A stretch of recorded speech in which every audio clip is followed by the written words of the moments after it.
The impact of quarantine on employment during the COVID-19 crisis. Various systems have been implemented to support the self-employed. Unemployment pays are provided that some citizens suffer significant income losses. Self-employed people's social aid if there is no access to unemployment benefits. In Italy, more than 2 million self-employed people have so far benefited from a monthly bonus of €600 for 5 million non-employee persons. In France, €2 billion Solidarity Fund has been set up for small businesses and self-employed people with a turnover of less than 50 USD affected by closures in March, April, and May. Thus, self-employed workers were able to benefit from a monthly lump sum of €1,500 with a simple declaration. In Germany, a €50 billion emergency aid program, Soforthilfe, has been established specifically to support the self-employed. In Spain, extraordinary assistance was paid to 1.3 million self-employed entrepreneurs and 70 USD off workers who stopped their jobs. Self-employed people can often benefit from deferred wages, water, gas and electricity, taxes and social security contributions. They can also benefit from exemption from social security contributions, as in Spain. Cash flow and loans have been provided to self-employed people through many local banks in European countries. In the United States, the government has also established a special compensation mechanism for people who do not comply with the standard system. Pandemic unemployment insurance. During the pandemic, the children's parents will also be unemployed during the period when schools are closed.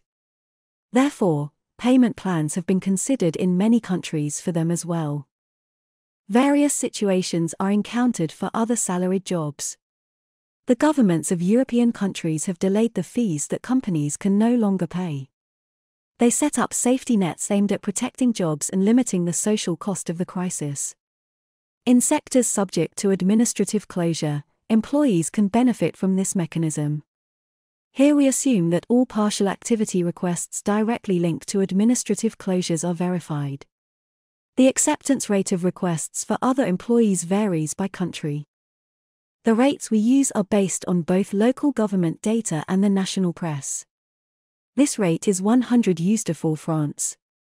For other countries the rate is lower, 88 USD in the UK, 83 USD in Italy, 75 USD in Germany, and 70 USD in Spain.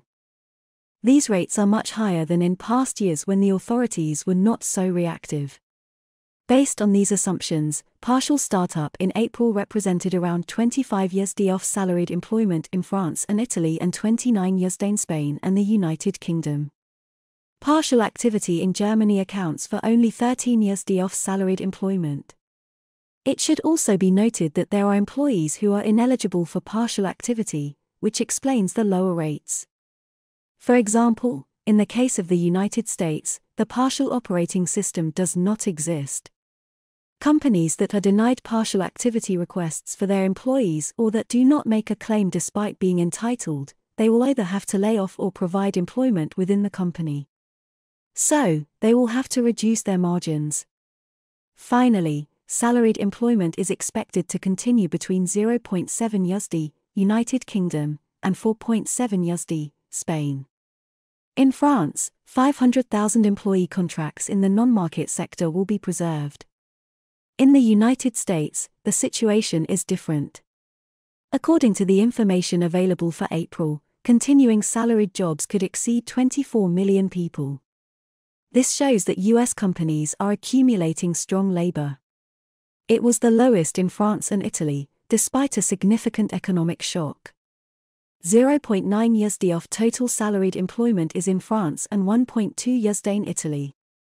In Germany, the extent of the destruction of salaried jobs is explained by 1.5 million who are not eligible for the program. These represent 4/5 of the 4.4 USD off salaried jobs lost.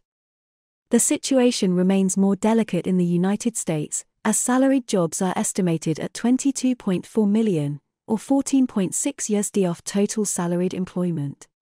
In some European countries, partial unemployment schemes that compensate workers in the event of a temporary reduction in working hours have at least temporarily limited the employment impact of the crisis. Eligibility requirements are broad for companies. In some countries, a reduction in activity, whatever its size, is a sufficient condition. This is the case in France, Spain, Italy, the United Kingdom or Belgium. Other countries set a minimum threshold for a decrease in activities or hours worked, Netherlands, Switzerland. Some countries apply a minimum threshold for employees affected by these situations. 10 Justain Germany, 30 Justain Denmark. The eligibility requirements for employees are expanded. Most Social Security employees are eligible for partial unemployment plans, including temporary workers.